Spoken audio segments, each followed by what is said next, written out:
I want to make a couple comments before I start to talk, and that is, I know many people in this room.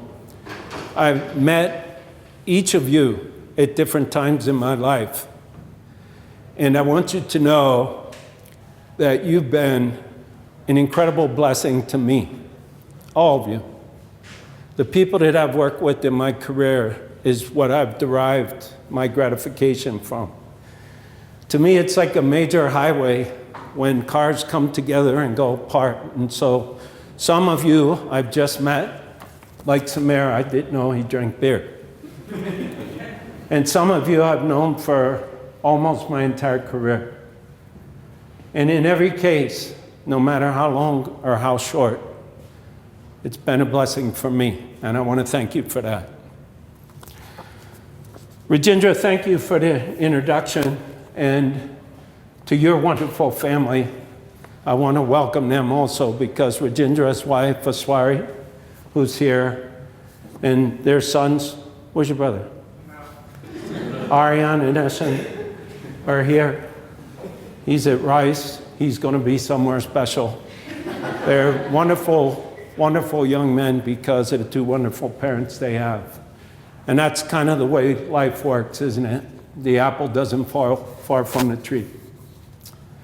So on February 25th of this year, the newest Fortune 500 corporation came to Pittsburgh.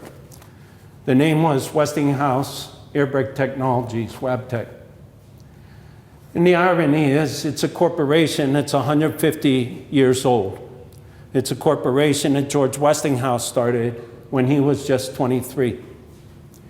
And not only did that corporation become the newest Fortune 500 company, it became the latest company listed on the S&P 500, headquartered here in Pittsburgh, replacing Goodyear, our neighbor corporation in Akron, Ohio.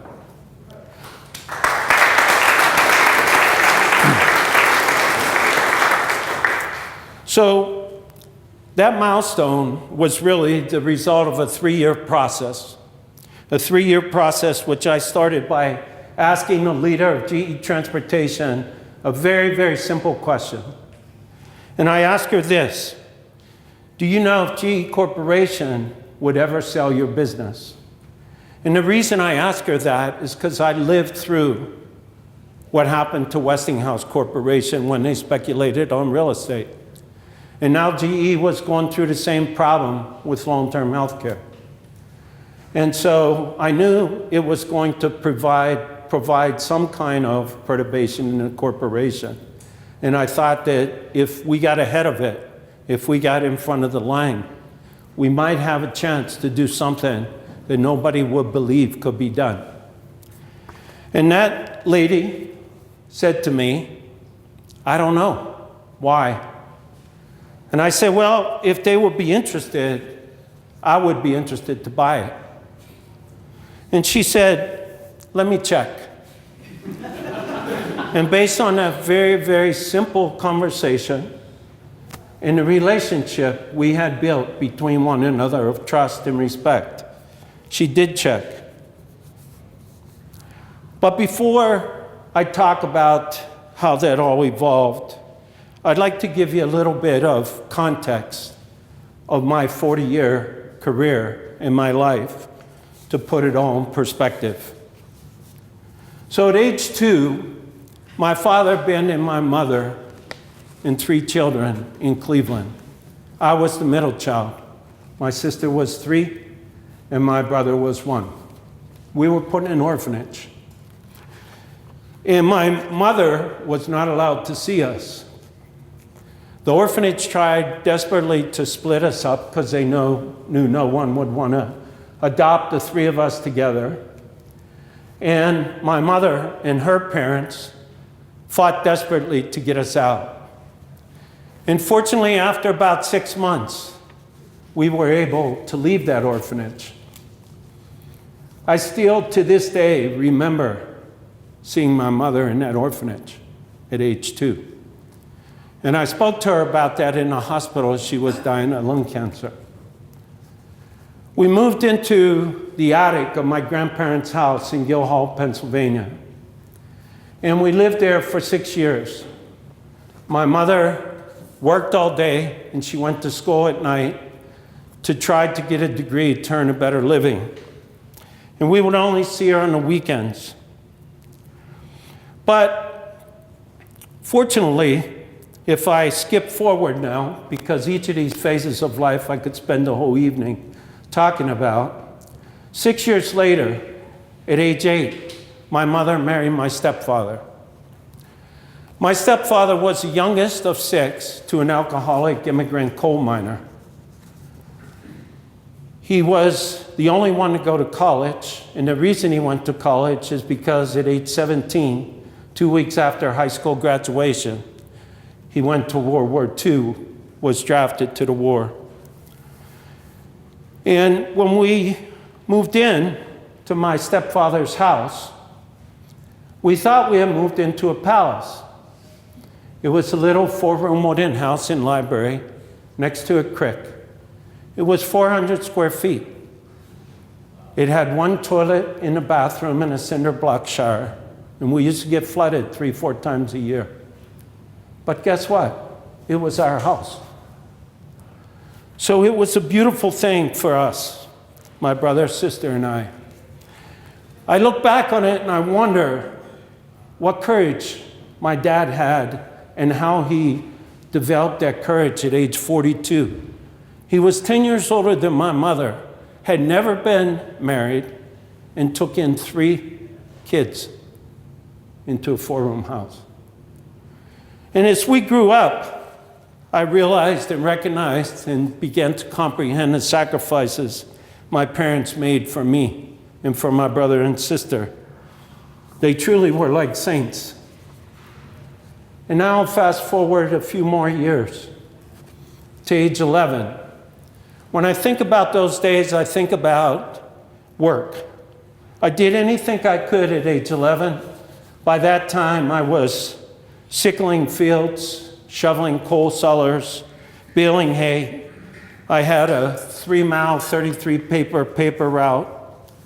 I basically would do anything I could to make $1 for 2 reasons. One reason is because I like to work, and the second reason is I knew my parents needed that support. And so I would put that money aside and use it to buy school clothes and things like that. My parents didn't have enough money to do anything socially, and so we couldn't even afford a fee for me to play Little League baseball. So I would watch it from my house at a distance.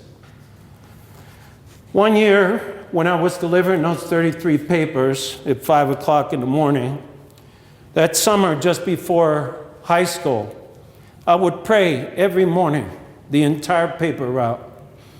And I'd prayed for a strange thing, to make the high school football team. And the reason was because I thought maybe then I would be somebody. By the end of summer practice that year, 145 pounds, I was starting on offense and on defense. That year I started on the high school wrestling team, became the class president, and I did well because I worked hard academically.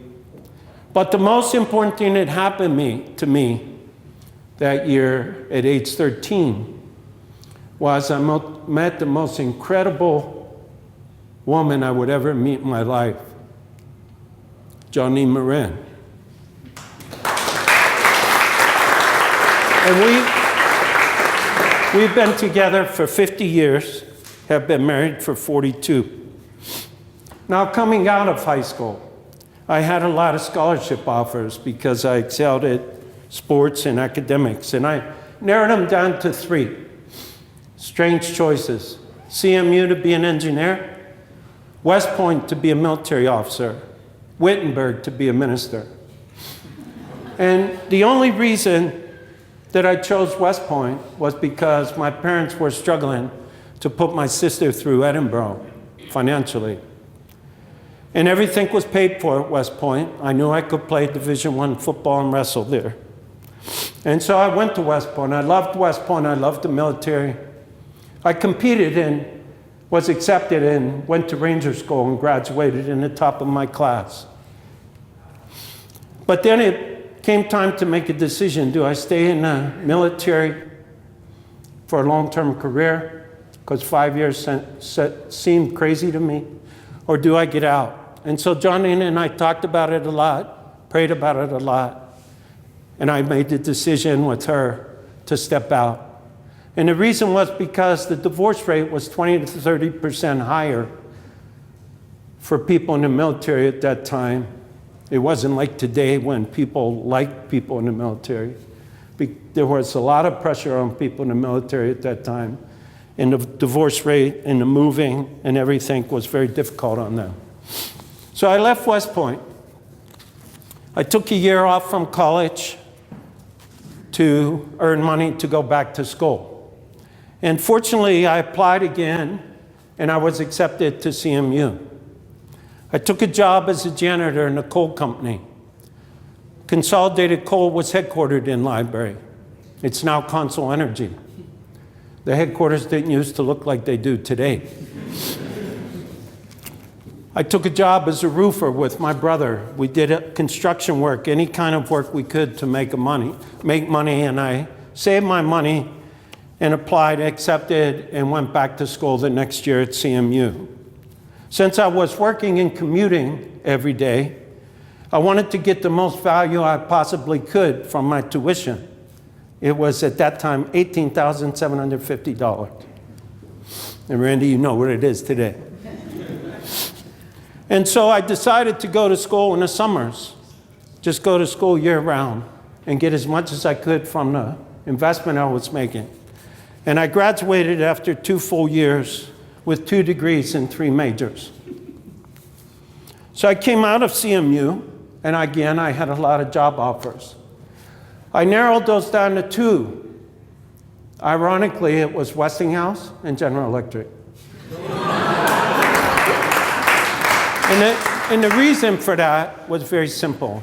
They had a leadership development program which would allow you to rotate to different business locations in different functional areas. So I chose Westinghouse because it was headquartered here. And I worked my first assignment as a design engineer at the transportation business in West Mifflin, a research engineer at the Defense Center in Baltimore, a research engineer at the R&D Center in Churchill, and a purchasing agent in Monroeville. I decided to go back to the transportation business because it gave me an opportunity to do a lot of hands-on work and touch every part of the business.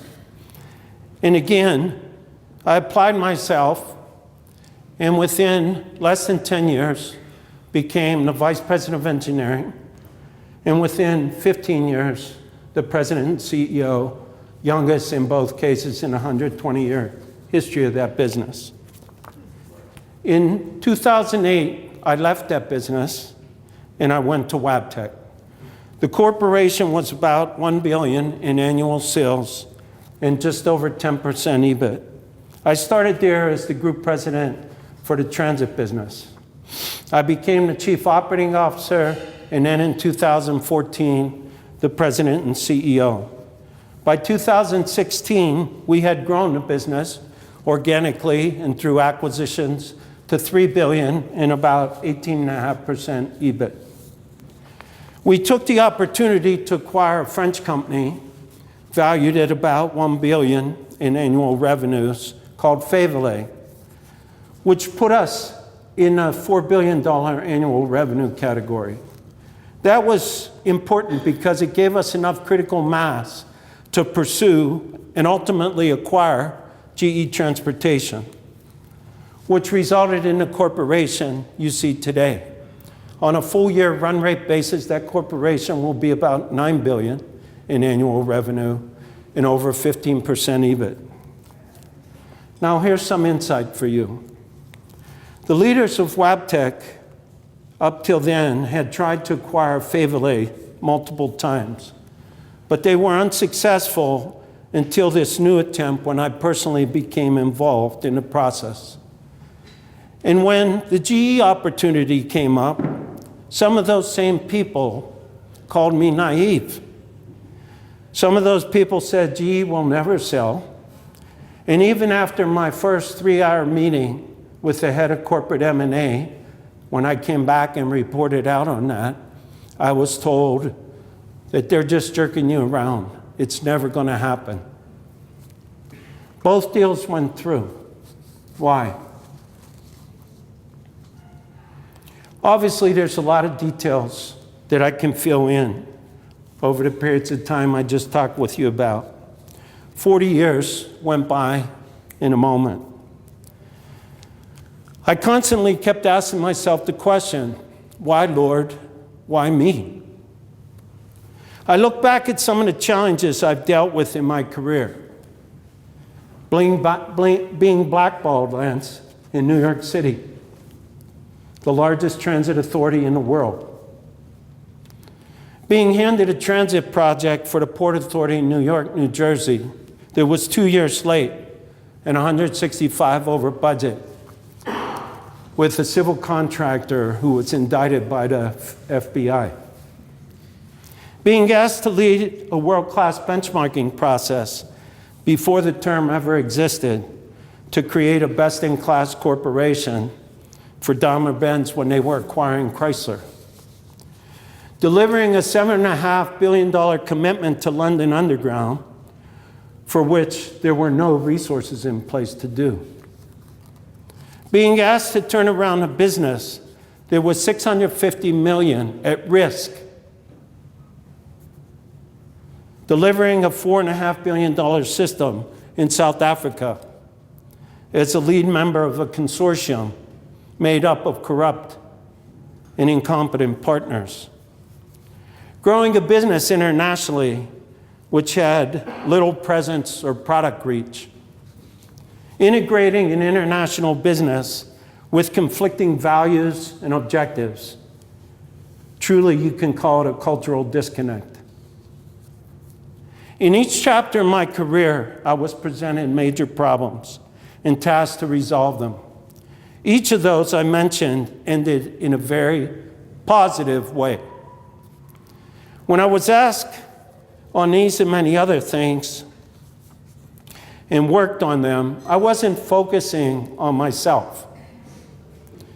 I used those opportunities to focus on other people, to nurture them, to develop them, to promote them, to support colleagues, to deliver on our responsibilities to our customers, to seek ways to benefit our suppliers, and ultimately to strengthen our values, our organization, and continuously improve our culture in both companies. But the reward for resolving a major conflict was always the same: the gift of a larger major conflict to work on. So now I want to shift gears again and talk a little bit about my philosophical approach to each of these opportunities. After working as a design engineer for just 4 years, the head of engineering at Westinghouse Transportation Division approached me. And he asked me if I would consider taking a job as an engineering supervisor. And I was not going to accept it first because I didn't feel that I was qualified to do the job. But the individual leaving the job, I had tremendous respect for. And he encouraged me to do it. And so I did.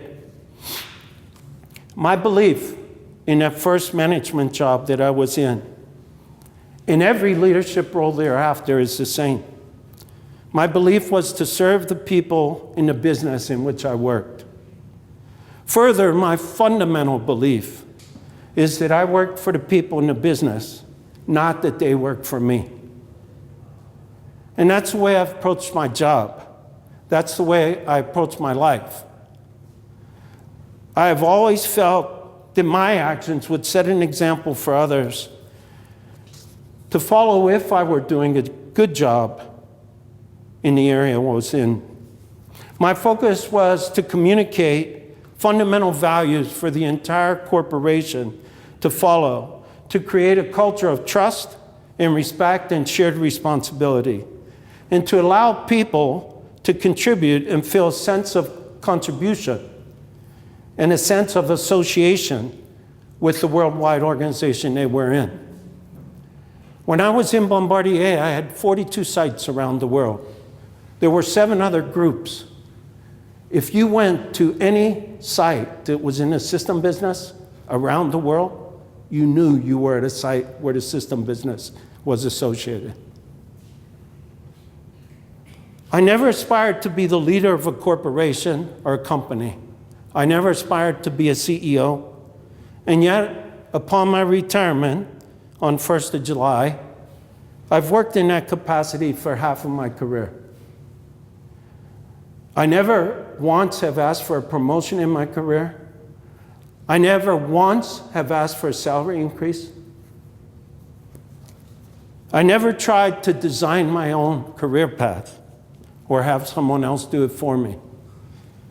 I never have been ambitious about getting ahead.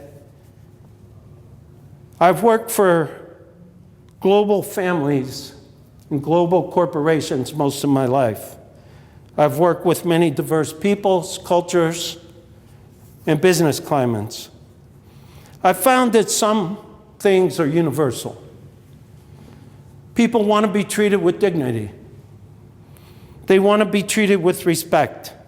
They want to have a chance to contribute. They want to feel part of something tangible, where they can be challenged and yet feel good about the results of their contribution. Effectiveness as a leader is found when you make a connection with people as individuals and then as a team. I've seen that so many leaders in my career take the philosophy that might makes right. Those people normally manage by fear. They expect people to cower to them, to be responsive to their every demand. You've seen it. It's the smartest person in the room syndrome. I had a CEO who would bring 60 executives to a 2-day meeting every quarter in Berlin. So that gives you a hint what company it was. The only one who spoke in those meetings were 2 people, the CEO and the person giving their 15-minute presentation for 2 days. The CEO would leave the meeting after 2 days thinking something was actually accomplished. That was the very best thing he could have done for the corporation in his mind. My view was exactly the opposite. And I would tell him. And eventually we had our falling out. Optimization occurs when the leader listens. You can't learn when you talk. When the leader listens and learns and assimilates input from the most expert people in the room. Everyone should get a chance to speak. Everyone should get a chance to contribute and to participate. And so, my belief is that right makes might. Doing what is right for others is my responsibility. Focusing on integrity, building people up instead of knocking them down, nurturing true respect and trust, clearly articulating and communicating expectations and goals and holding people accountable, setting the right example. Those are the things that reinforce good behavior. They reinforce innovation, productivity, growth, initiative, success, quality, and ultimately customer satisfaction and, yes, profitability. I've seen one cause of failure more in my life than any other cause, and that is arrogance and egotism. I have a simple saying that I want you to listen to very carefully And I want you to hear it and comprehend it. If you take nothing else away from my talk today, take this message. Egos kill. When people think they're better than others, that they've been promoted and they've made it, that they have all the power, that's when you can guarantee their future demise. May not happen tomorrow, but it will happen. As people are promoted in an organization, they often believe their workload should reduce. It should become easier. There's people around them to whom to delegate the grunt work. That's the furthest thing from the truth, at least the way I approach my job. That's the ego talking. When you move up in an organization, your responsibilities increase, your workload increases. The expectations and the stress increase. Think about that before you make the decision to take on a role of greater responsibility, a leadership role in your own situations. If you do make that decision, go into that role with the intent to deliver, to perform, to put in the effort and to demonstrate the courage that is needed to serve people who are depending on you to be successful. And so I come to the second topic in the title, and that is luck. And TiE, this is mainly for you. Luck is a very simple issue to articulate, but it's very hard to do. You truly do make your own luck. But I don't believe in luck at face value. I am happy to be fortunate. I am appreciative to be blessed. But with blessings come, again, responsibilities. When an opportunity is there for you to perform, work your ass off and perform. That's the responsibility you have. Don't look for easy ways out. Don't make excuses. Don't blame other people. Don't take shortcuts. Apply yourself and find a way to do the best job you can, controlling the things that you can control. No one in this world is going to give you a handout. It doesn't work that way. And where you started doesn't matter, just like it doesn't matter where I started. Frankly, no one is going to worry about you the way you will worry about yourself, in a constructive, positive way. Worry in the sense that you commit to do literally the very best job you can. That's the way I approach my job. When I was a janitor, and when I was a roofer, and when I was baling hay. I only had one ascribed goal in my life, and that was to be a better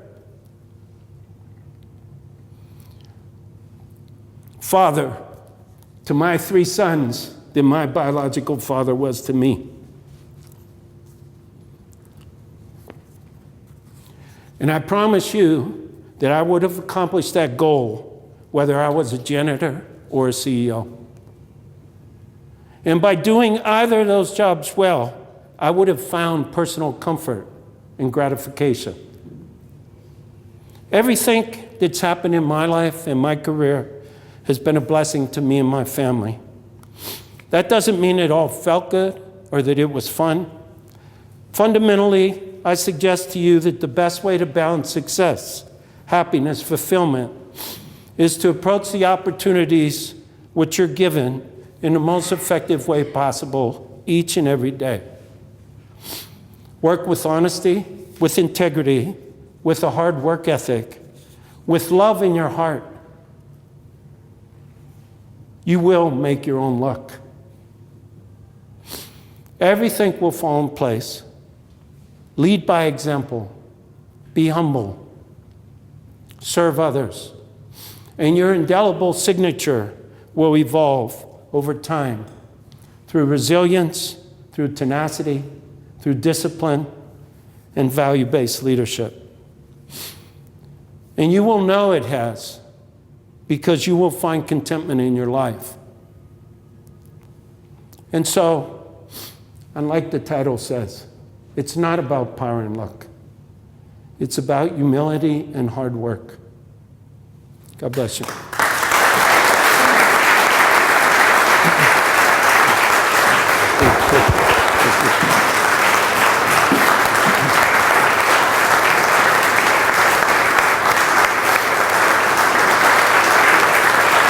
Thank you.